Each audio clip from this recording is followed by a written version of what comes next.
ایک دوسرے کو عزت دو، برداشت کرو۔ میرے نبی نے فرمایا بہترین مسلمان وہ ہے جو بیوی سے اچھا سلوک کرتا ہو، اور بیوی سے فرمایا میری شریعت میں سجدہ ہوتا تو بیوی سے کہتا خامند کو سجدہ کر۔ بہترین صدقہ اولاد کی تربیت ہے۔ پورا گھر میرے نبی نے نقشہ، ہر ایک کی قیمت بتائی۔ ماں تیرے قدموں تلے جنت، کہ کاش میری ماں زندہ ہوتی، تم دیکھتے میں کیا کرتا، میں عشاء کی نماز کے مصلی پر ہوتا، میں سورۃ فاتحہ پڑھ رہا ہوتا، ادھر سے آواز آتی میری ماں کی محمد، تو میں نماز توڑ کے کہتا لبیک اماں جان۔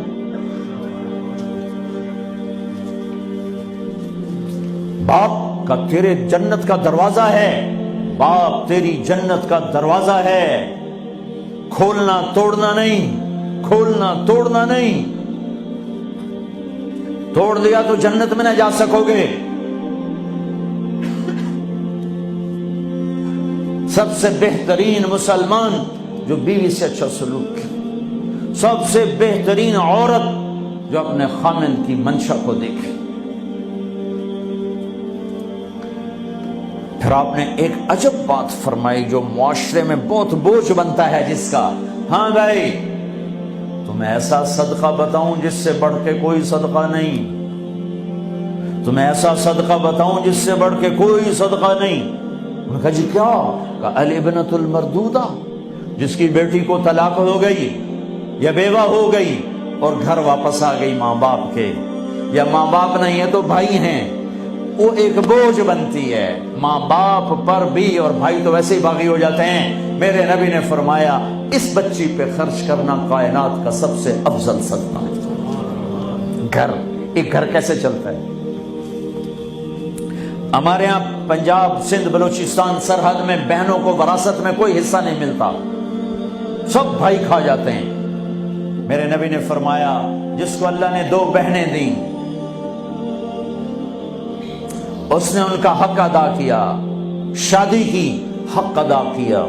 ماں باپ کی وراثت میں سے ہوتا ہے، اگر میں نے کوئی خود کمایا ہے اس میں بہنوں کا حق نہیں، ماں باپ سے اگر 1 روپیہ بھی آیا ہے تقسیم کیا جائے گا۔ جس نے بہنوں کا حق ادا کیا، شادی کی حق ادا کیا، اس پہ جنت واجب ہو گئی۔ جس کو اللہ نے 3 بیٹیاں دی اس نے ان کی ڈولی اٹھائی، وہ جنت میں میرے ساتھ یوں ہوگا۔ ایک بولے اگر 2 ہوں، کہ جس نے 2 بیٹیوں کی شادی کی وہ بھی ایسے ہوگا۔ اللہ بھلا کرے۔ ایک صحابی کا کہ جس کی 1 ہو، کہ جس کی 1 ہے، اگر اس نے اس کو عزت سے رخصت کیا تو وہ بھی میرے ساتھ ایسے ہی ہوگا۔ پھر کئی بچیوں کو طلاق پڑی ہے کہ اس کو بیٹا نہیں ہوتا۔ یہاں آنے سے پہلے کا واقعہ، پنڈی سے بچی رو رو برا حال اس کا، میں تو فون سنتا ہی نہیں ہوں ایسے کہ میرا تو کلیجہ پھٹ گیا ہے۔ ہے کہنے لگی کہ سسرال نے کہا تھا بیٹی ہوئی تو طلاق دے دیں۔ میں نے کہا اس میں میرا کیا قصور ہے، اور بیٹی ہی ہوئی اور مجھے طلاق پڑ گئی، اور میں گھر آ گئی 22 سال کی عمر۔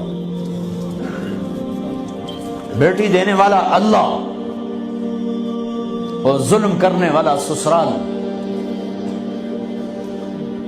میرے نبی کو اللہ نے بیٹے دے کے اٹھا لیے، قاسم اٹھا لیے، عبداللہ اٹھا لیے، ابراہیم اٹھا لیے، 4 بیٹیاں دی، 3 زندگی میں اٹھا لی، زینب، ام کلثوم، رقیہ، تینوں آنکھوں کے سامنے چلی گئیں۔ فاطمہ سے نسل چلی، آپ نے فرمایا لوگوں کی نسل بیٹے سے چلتی ہے، میری نسل میری بیٹی فاطمہ سے چلی۔ اس لعنت کو دھویا۔ عورت کا کیا قصور ہے اگر اس بیچاری کو بچیاں ہو رہی؟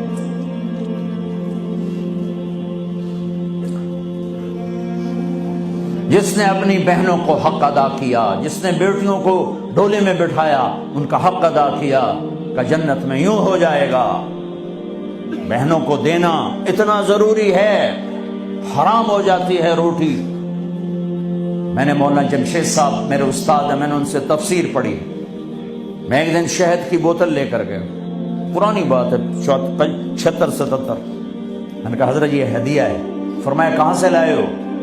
کہ میرے اپنے باپ ہے۔ فرمایا تیرے باپ نے اپنی بہنوں کو، تیرے باپ نے اپنی بہن یعنی میری پھوپھیوں کو، تیرے باپ نے اپنی بہنوں کو زمین میں سے حصہ دیا تھا؟ یہ سوال کیوں کیا؟ 10 روپے کی شہد کی بوتل تھی اس وقت، کہ اگر دیا تھا تو یہ میں لے لوں گا، اگر نہیں دیا تو پھر یہ حرام ہے، میں نہیں لوں گا، یہ مطلب